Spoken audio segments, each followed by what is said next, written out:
Author Nation. Welcome to Author Nation's last live show of 2021. I'm Melody Ann, your host, and I wanted to talk this year end about taking on a big project in the new year, kind of like, writing a book and publishing a book is a huge project. I want to talk about doing that when you are impossibly busy. Plus, today's guest is my very first nonfiction YA author. So I'm really excited about that as well. My guest, Rachel Ventland, is a writer in Seattle, Washington, and when the author of the book, Talk Back to Me, a radical guide to growing up. While she's not in a stare down with a blank page, we all know how that feels, or telling stories on stage, she's doing stereotypical things like hiking, drinking too much coffee, and trying to coax her teens out of their rooms. Welcome, Rachel. Hi, Rachel. How are you today? Hi, Melody. Thanks for having me.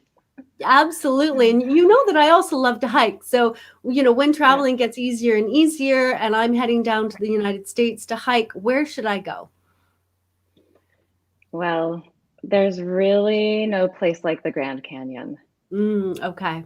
And, contrary to popular belief, you don't have to go all the way down and all the way back up. There are hikes you can do partway in with really good overlooks, and it's just magical. Okay. So that would be my top recommendation. All right. I'm putting that on my bucket list today. Yes. So I don't have any hikes planned for next year. So, that gives me food for thought, right? Okay. Excellent. Yeah. Thank you. Okay, let's talk about your writing experience. So before you wrote a book, you had done quite a bit of writing. Can you tell us a little bit about that? Yeah, I've been writing since I was a small child. I wrote little books when I was in elementary school, and my dad would type them for me on his typewriter, and I would draw the pictures. We'd make little covers. I'm a lifelong journaler as well. And then I chose a career in copywriting.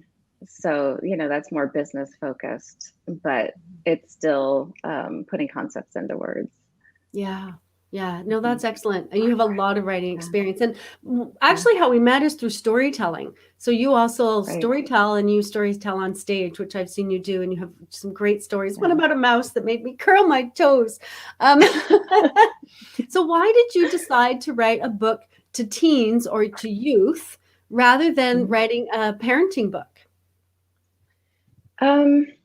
Well, so this book was kind of my pandemic project. I started this, right around the time in the pandemic, kind of early on when everybody was doing picking up their creative projects and baking their sourdough bread and knitting. Yeah. I decided to sign up for a course called the Tiny Book Course. And the premise of this class is you do a teeny tiny project and then you self-publish and make a copy for yourself. And you have something that you can hold in your hand. It's done in 30 days. It's just a small win, basically. And at that point in the pandemic, I'm trying to raise I had a middle schooler and a high schooler who were online. I was trying to work from the living room, which, is great when they're in school, not so great when they're home. Yeah. And I needed to feel like I had a small win that was in reach, and that tapped into my creative process. So during the course, I thought, well, what could I do in 30 days? Okay, I'll do like 10 life tips for my kids. And I'll print off a copy for each kid. My goal was to hand it to my daughter on her 13th birthday. And as I got started, I wrote tip number 1, and what came out was actually more of an essay length tip. And so then I started on number 2 and another essay, and the course came and went. And I was writing a book of essays for my teens, basically. So it started off, and I think in some ways, I think this book tricked me into writing it, because I don't think I would have had the wherewithal to say, I'm going to sit down and write a book right now. But I could write the tips, and then I could write one essay, and then I could write the next. Yeah. So what was originally meant as just a small fun thing to leave behind for my teens turned into something fuller that I could actually bring to my own teens, but to others as well. Yeah. I love that. And we can come back to that later, not thinking about the whole book all at once, because that's impossible. I'm just going to write a Yeah. book today. It's impossible. Yeah. But thinking Yeah. about, I'm going to write some advice to this one person about this one topic, and that can be an essay or a chapter or whatever it turns into. I just Right. wanted to confirm, what is the age range for the book? So the book is geared toward, I would say teens, probably mid-teens into Okay. young adults. It's really meant to help usher teens into young adulthood. Okay. A lot of the things I wrote in the book, though, I really could have used in my 20s Yes. and Yeah. 30s. And even now, reading it a year or year and a half after I wrote it, I see things where I think, oh, I've learned some things since then. I think I'd give different advice now. So Yeah.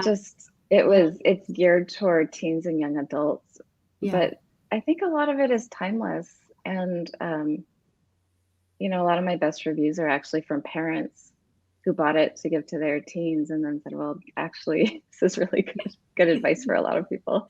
Yes, absolutely. And thank you for Mhm. asking that, because I did call it a YA book, and then I Yeah. thought, "Ooh, did I misquote?" But no, I didn't. No, YA, you didn't. young adult. That No. was actually what it is. Good, thank you. So Yeah. tell us a little bit about the book. What's in it? How is it? So it's structured as essays. Yeah, it's 11 chapters. Each chapter is on a different theme, and I really chose themes. So I don't want to give prescriptive advice. Mm. And anyone who's raised teenagers knows that's not going to fly anyway. Yes.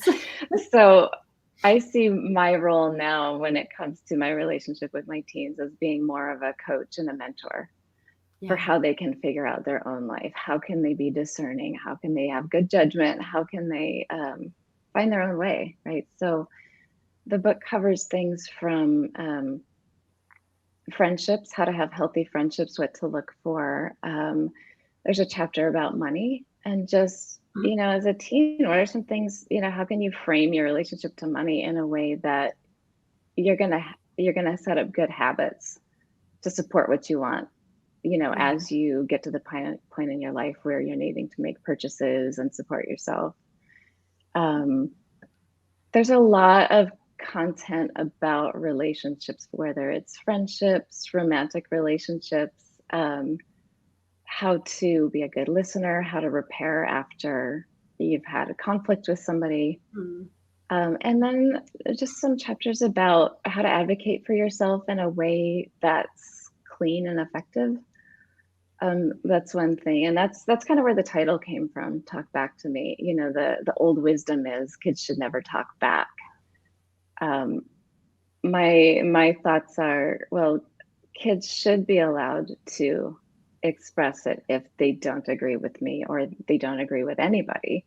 Yeah. However, that there need to be some guardrails around how you do that, and there are ways you can do that uh, that deepen the connection and that are actually more effective. And then ways you can do it, screaming and slamming your door isn't going to fly in a lot of Right. situations, right? Right. So, Right.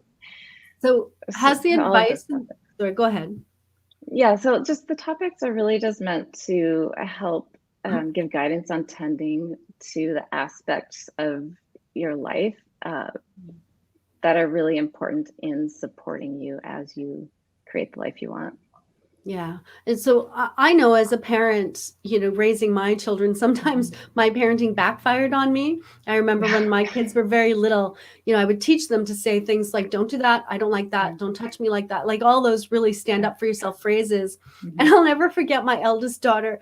One day she was, I don't know, running into the road, or I don't know what she was doing, but something. And I grabbed her, right? And she turned around and she says, I don't like that. Don't touch me like that. I had this moment of like, do I let go? Like, I don't want Right. her to be ignored, but we're in a place where, right. So has this backfired on you yet?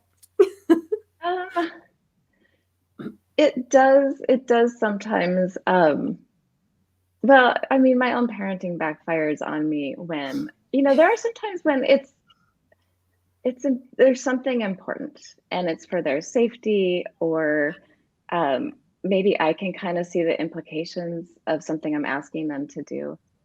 Yeah. And I've taught them it's okay to not just blindly follow orders. and to have an opinion and to express that opinion. And I think there's that discernment, right? So sometimes it does backfire. Sometimes, I'm watching them carry out the way they've been parented, and I'm seeing that come to life, and I'm going, this is one of those times I wish you were compliant. Maybe authoritarian parenting would have come in really handy right now, but here we are. I can relate to that. So tell us, if a teen or a young adult walks into a book and sees your book among all the books on the shelf, full of good advice for them, why would they buy your book? What's the promise of your book to the reader? Really the promise is, I'm not going to tell you how to live your life.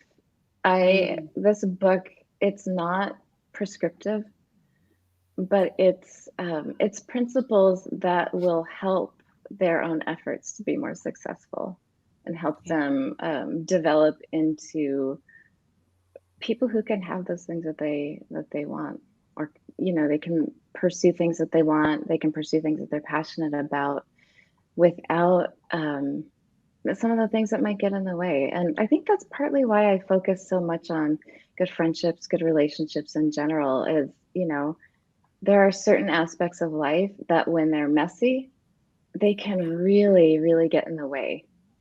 They can be distracting, they can take time, they can take energy. And so just helping them max things out for themselves. And I'm not there to tell them what it is they need to max out. That's on them. But here's how to support your own efforts. Yeah. No, great.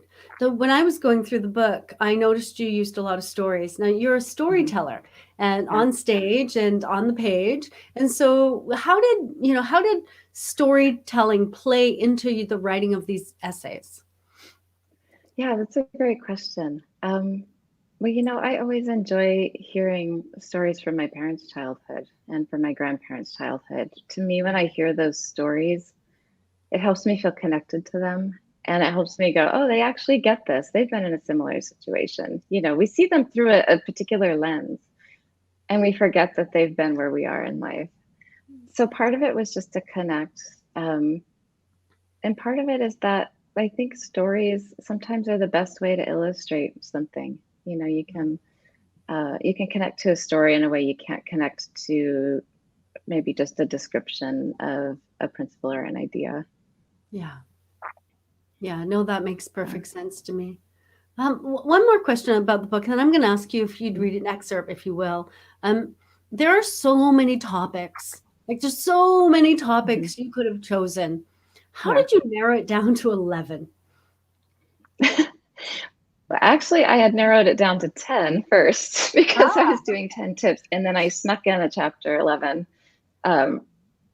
Right, it was actually had already been through editing, and I reached out to the publisher going, it was the chapter about tech and, how to decide what kind of relationship you want to have to tech. And I thought, how could I talk to teens without this? Stop the presses. We have to add a chapter. But I chose the 10 topics. It was really just grounded in our day-to-days that we were living, and things that my kids were talking to me about, things I was hearing from other parents. It was the 10 things that felt most salient at the time, but also felt like there's a timeless aspect to them. Yeah, that makes sense. That makes sense. And that, but I'm just trying to imagine trying to narrow it down to 10 topics to tell my kids about life, right? I can see volume 2 and volume 3 coming out. Right. So, yeah. I'm just saying. Rachel, they still have to live with me. Yeah. Yeah, they still have to live with me. They get the day-by-day updates. Oh, no. I'll just start recording everything so you can write them down later. All those bits of advice. And you can test them on your kids. Was that good advice? Right. Yeah. Do you have an excerpt you'd read to us? Yeah, I have an excerpt I'll read. It's from a chapter about apologizing, which I think is really important because we all screw up. And you know, being able to do a graceful and thoroughly healing repair is really important. So this chapter is called Sorry, Not Sorry. We love telling little kids to say, I'm sorry, when they hurt another kid, or they take their toy or hurt someone's feelings. Those are the magic words that signal to everyone that it's time to get over it. It's quick and convenient. That's why when we hear someone squawking, we parents glance up from our phones and sigh, say you're sorry. Or as my daughter Ember so aptly put it the other day, oh, so you mean you want me to manipulate the other person into liking me by telling them what they want to hear? Well, yeah, that's kind of what I had in mind. Plus, it's the quickest way to get the other kid's parents to stop giving us that judgy look because, see, I made my kid apologize. So there's Susan. However, as we get older and make more damaging mistakes, I'm sorry just doesn't cut it. It might seem like the quickest way to get yourself off the hook while making the other person feel obligated to stop acting mad at you. What a relief, right? But at best, it stops the bleeding by rushing the process and setting the expectation that everyone will brush everything under the rug and move on like nothing ever happened. Saying I'm sorry does nothing to make the other person feel like you've taken the time to reflect or empathize, and it doesn't build trust that it won't happen again. In fact, the other person can rightly assume that it will. To make matters worse, most apologies are straight up lame. I'm sorry, but is not an apology. It's an excuse couched as an apology.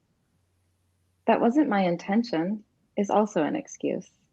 It's very noble that you did not intend to hurt someone, but guess what? You did. Intention doesn't erase impact, and you're responsible for the impact. Saying you're sorry is really more about you. It lets you move on at the other person's expense. It saves the moment, but damages the relationship. On the other hand, an actual repair requires you to stop in the moment for the sake of helping the other person feel better. You're sacrificing your own comfort and antsiness to move on in order to regain their trust and deepen your relationship. Helps you move forward together. And then I give the steps to doing a proper repair, and I give examples for each step. Nice. And then just end the chapter with, I've been on the receiving end of both apologies and repairs. Sometimes I can fully forgive and forget after an apology, but that's usually because I take it upon myself to do the work needed to release it. That should have been shared work, but I've had to do it on my own for the sake of my own peace. During a thoughtful repair, the emotional load on me is lifted. I've come out of the experience with an even deeper respect and appreciation for the person offering it. Repair is a radical act of compassion. To master the art of repair, you need to master the art of setting aside your ego and dropping your defenses. This is black belt emotional ninja warrior stuff. To deprioritize your own experience for the sake of your relationship when every part of you desperately wants to explain your side of the story and be seen as the good person you are. But here's where the true alchemy happens. After the dust has settled and the hurts have healed, you probably won't even feel the need to go back and explain. Your side versus their side evaporates. It turns out repair works both ways. Brilliant. Oh, thank you so much. Yeah. And there you go. Hey, we can see it now. So if you are watching or listening live, please feel free to drop in a comment or ask a question as we move forward. And if you are watching or listening on the replay, stay tuned because there's a lot more coming up. We're about to talk about Rachel's book journey. And so one thing you said, Rachel, was this is something you said earlier, I wanted to circle back. You said, if I'd sat down to think I was going to write a book, I don't know if I would have been able to get that in my brain and write a book. Yeah. So you didn't think about writing a book. You thought about writing, 10 tips or, writing about 10 areas.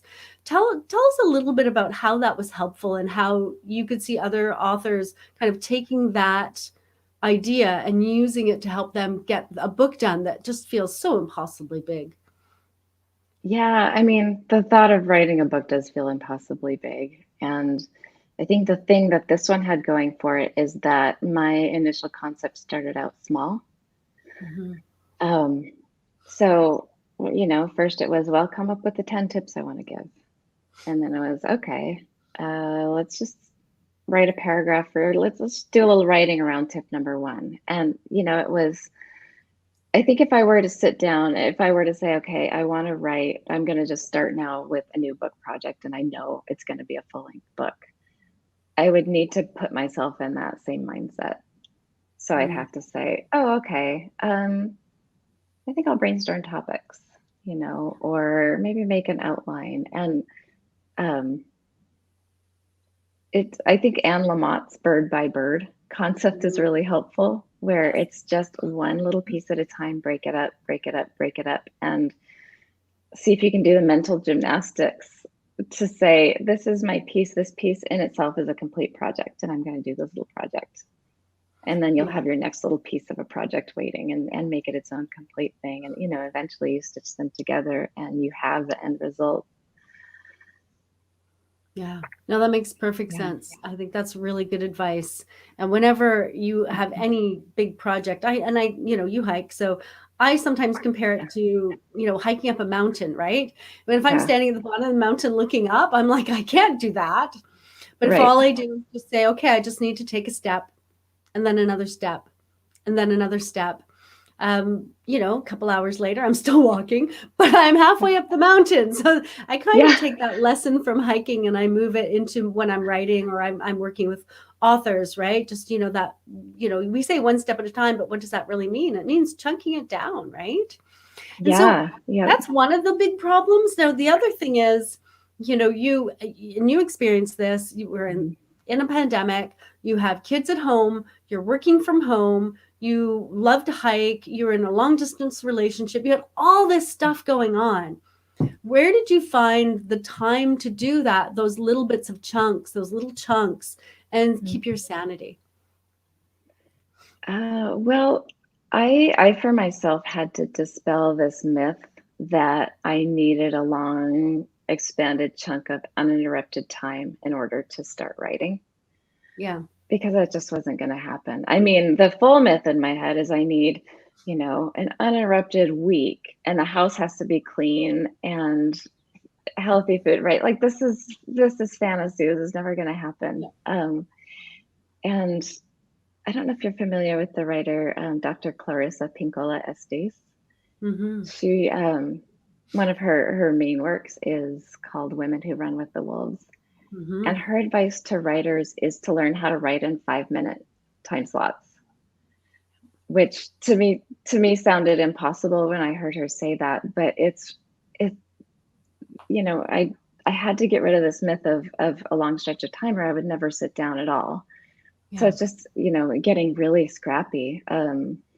Jotting down an idea here. I was keeping everything in a notebook, and eventually transferred things into, a document that I could access on my phone or my laptop.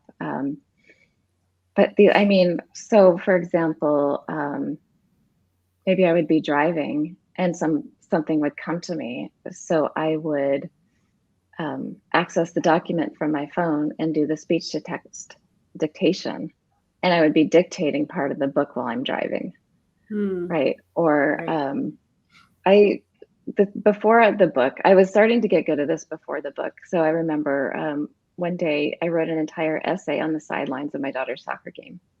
Yeah. And it was, again, that speech to text dictation. Yeah. And it was, just linked to a Google Doc in my phone. And I was just pacing the sidelines. I think the other parents thought I was on a phone call, because it just looks like you're on a phone call. But it was getting out that raw material into a document that I can then go back and work with. Yeah. So, yeah, just doing little bits and pieces when I could. You always see this advice about, oh, you need to have a daily routine. You need to sit down at the same time every day, and that's how you train the muse to show up. And I can't do it. Mm. I have really struggled with routines and daily anything. And so I had to let go of that myth too. Well, if you don't have a daily routine, you'll never get any writing done. No. It's looking for the moments, finding the moments, and then making slow but steady progress in the little in between times. Yeah. So you didn't have a structured day then? Like I will I write every mean, day at 9 a.m. You didn't have that. It was no. I have 5 minutes, I'll write something now, or I just got an idea, I'll jot it down. Is that right? Yeah, yep, that's right. That's right. Because, I tried that structured thing and it would always end up being early mornings. And Yeah. the kids are weird sleepers. And so I would, I'm going to get up at 5 a.m. to write. And I'd, crawl over to the computer with my cup of coffee. And, sure enough, here comes my daughter popping out of her room. Hi, mom, and Yeah. then it's okay. It's too unpredictable. And I think, I wrote this during the pandemic, everything felt unpredictable. So I think there was also a general mistrust in any system or routine because it just felt like things were changing all the time. Yeah. So I probably gave up on it a lot more quickly than I might at other points in my life. But Yeah. um, yeah, Yeah. it just, I had to really soften and not be so rigid about how I thought this writing was going to happen because there Yeah. was always something that would Yeah. change that. And if I was going to be really rigid about how, it would never happen. Yeah. I think that's a really good lesson. I think a lot of authors Yeah. get stuck on that. Look, if I'm not writing every day at 5 to 6 a.m., I'm never going to get this done. And they Yeah. forget that you can grab snippets of time. I interviewed an author who wrote the book every time she traveled for work. So every time she got on an airplane, she said, on airplanes, I write. Oh, That's it. On yeah. airplanes, I write. And so, whenever she managed to get on an airplane, whether it was a 1 hour flight or a 5 hour flight, she did some writing. And That's eventually the book great. got done. So I think, yeah, I Yeah. think you need to think about what your life looks like, right? And how Yeah. it fits into your life. And if you're not a routine schedule kind of person, trying to force this, writer community idea of, 5 a.m. writing. We talk about the mornings, right? It's like Mhm. getting up at 4, and I'm thinking I'm an early bird and I wouldn't get up at 4. Yeah. There's no way. Yeah. Yeah. So based on that, what advice would you give to someone who's like, I've had this book in my head forever and I Mhm. really want to get it done next year? That's going to be a goal I'm going to set, or an intention I set for next year. And I've been holding on to it, and it never seems to get done, or I never seem to find the time for it. What's the advice you'd give to authors in that place? Yeah. Well, I think, first it goes back to um, finding out how can I piece this out so it's a series of small projects instead of one big one, and Yeah. then approach each small piece as its own project. I Yeah. think that's helpful. And then um, coming up with a good system. So for me, it's going to sound like it's not a system, but it works for me. I have a particular notebook for each Mhm. project, and then I use the Notes app in my phone, and then I usually have a Google Doc going that I access either from my phone or my laptop from both places. So it's not everything's in one place. It's in everything is scattered among three predictable places, and I can piece them together in the doc that way based Right. on what I have with me at the time. Yeah. But just having a good system to capture your ideas and to be able to quickly go in from wherever you are, whenever you have a moment, I think that's huge. Yeah. If I just had something sitting on my laptop, then when I had a moment and felt inspired and had something to say and it was in my car, it might not ever make it back to the laptop. Yes. So so that was pretty important for me. The other thing that I have found really interesting is being mindful about my attention during the day.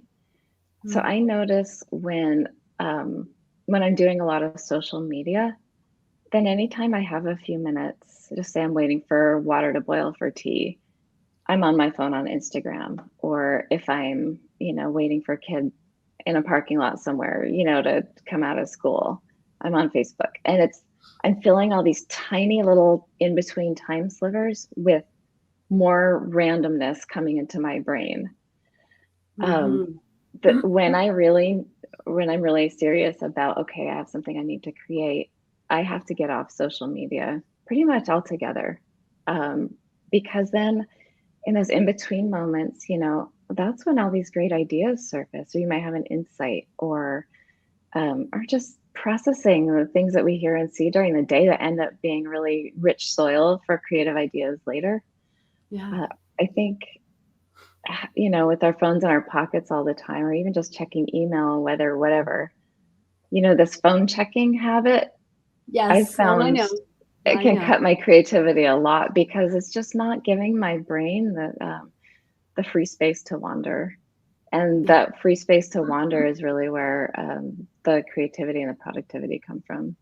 Yeah. Those are really good points. And Yeah. something else I remember you telling me that I thought I wanted to talk about, and I thought was really interesting. You have some promotion plans for the new year. And Mhm. I thought this was a great idea. You are going to make yourself available to book clubs, youth book clubs, parenting book clubs, library book clubs. Can you tell me a little Right. bit more about what you might do in those sessions? Yeah. So, of course, I'm always curious to hear people's responses to each Hmm. of the chapters. I mean, each chapter in itself could foster a rich discussion. But I also really like the idea of, well, what advice would you give? For example, if I'm working with a parenting book club, well, what advice would you give teens? Or how do you think your teens would respond to that?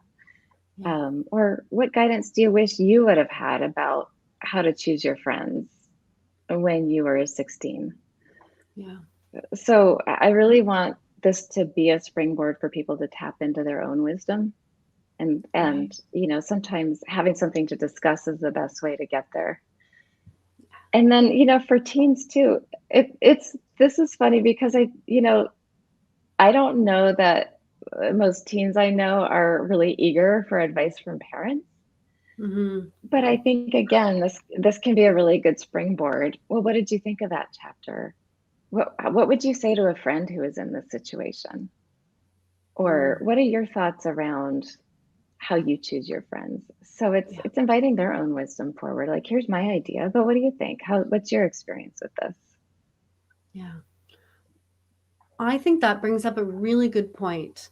A lot of times when authors are out to, promote their book, because we're told we have to go promote our books, go promote your Yeah. book, right? We feel like promoting our book means talking about us and talking about the book. Mhm. But the truth is that people really prefer to talk about themselves, not listen to you talk about you, right? Right. Right. Often, right? Um, the favorite people in networking events are usually the people who just quietly ask questions and stand and listen, right? And then everyone's like, Right. oh, he's a great guy, right? Yeah. And so I think that makes a good point. What you're saying is if book clubs want to read your book and then find a way to talk about the book and bring you into that Mhm. conversation, you're interested in learning about them, their response to the book, their ideas around the book, things they would have Mhm. added to the book. So really it's about spurring conversation for them and Right. not really talking about the book at all, but just, even that, just letting the book be that springboard into a whole bunch of other interesting and useful and um, book club centered conversations. So I think that's a really good Yeah. idea. If you're out there listening, Mhm.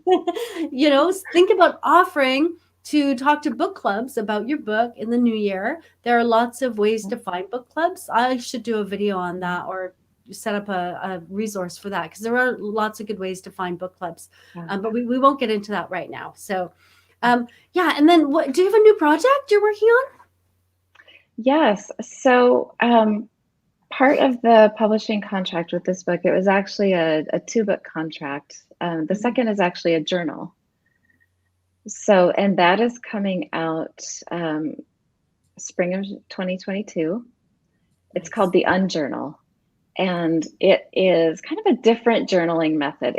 It's definitely not the old school dear diary and then long form, drudging up the depths of your soul. It's there are a lot of different. The goal with this journal was to find different inroads into insight, right? But also to get away from rules. Like, for me, I've gone through periods where I journal a lot, and then periods where I don't feel like I need it as much. And I've started journals that have prompts, and then I don't do, Thursdays, and then I feel like, oh, well, forget it. I already screwed this up, So it's a way of getting rid of these unspoken rules about you have to journal in this way, or your journaling always has to produce some amazing insight. These ways that no one should feel like they're failing at journaling, Yeah. and yet we have these like rules that we try to apply to something that's really just supposed to be a personal tool we can use. So I'm really excited about this journal, and some of the prompts and some of the different ways that we're approaching self-exploration. And it's very visual as well, which is nice. No, that's great. It reminds me, I journal. If every time I journaled, I had to come up with something clever or insightful, I wouldn't write very often. Right. If that was Right. if that was the point, that every time I was clever, I'm just not clever enough to sit down every morning and come up with some fabulous insight. Yeah, right. It's a lot to expect. That's a lot of pressure. It's a lot of pressure. Or for a while, I noticed I kept trying to end my journal entries on a positive note. I was like, why? I don't have to do that. Like, we try to do that in daily life, right? Like, Yeah. so I would, maybe there's something really difficult I was going through, and I always felt like I had to bring it back to positive at the end. I'm like, no, you don't. You don't have to make this doesn't have to, have that spot of sunshine at the end. But it's, these patterns arise. And so I think it's important to notice them. Yes. You have permission to feel. You have permission to feel, and it doesn't have to be all tidily wrapped up. It's not just, feel while you're journaling, but then get it together. Yeah. So is this journal on the same themes as the book? It is loosely tied. Okay. Initially, I explored making one section of the journal map to, each section of the book. But it didn't, it was starting to feel forced. So there you'll notice some ties that tie to the book, and then other themes that don't. But I would say the underlying concept between the two, the similarity they share is there's no one way to do life. There's no one way to do journaling. There's no one way to, to get your life right. And it's really about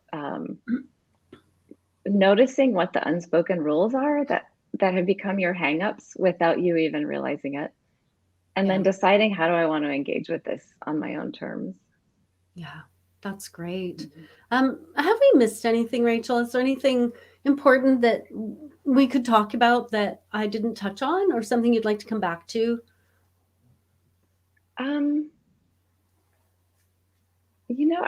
I don't think so. There's nothing else. Okay. Yeah. Good. We covered it all. Then an important question. I have put learn more about Rachel here at Rachel I always stumble over your name, Ventland.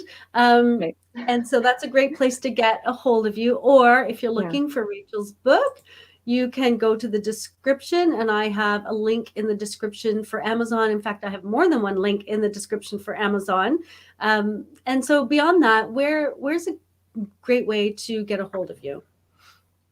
So if you go onto my website, there's a contact form. That's probably the best way. Yeah. Okay. Perfect. And you can reach out with any questions, or like you mentioned, book clubs. And then on my website, you can sign up for my newsletter too, and then you'll get announcements about the journal when it comes out. Oh, great. Perfect. Yeah. And I love the book club idea. Do you have a page on the website for book clubs where they can, or is it just best to put go to your contact page? Yeah, just probably go to my contact page. There's a form on there that you can fill out for a book club guide, and that would be one way to engage. But they both have the same result, which is we would get in touch and talk about your book club and what specifically would resonate and would be fun. Yeah. No, I love that. Thank you, Rachel, very much for joining me today on this very last live show and talking about, taking on a big project for next year and kind of how you can break that down and do it without going insane while living a busy life. Really appreciated your insights today, Rachel. Yeah, thank you, Melody. Thank you. So, Author Nation, this is it. That's it for this year. So, but we have a Facebook group. So please go ahead and join the Facebook group. We have membership coming up. So stay tuned for that. I know a lot of authors like to DIY, and I have some fabulous resources for authors who want to do that. And I will see everyone. I'm just going to get rid of these, and I will see everyone in the new year.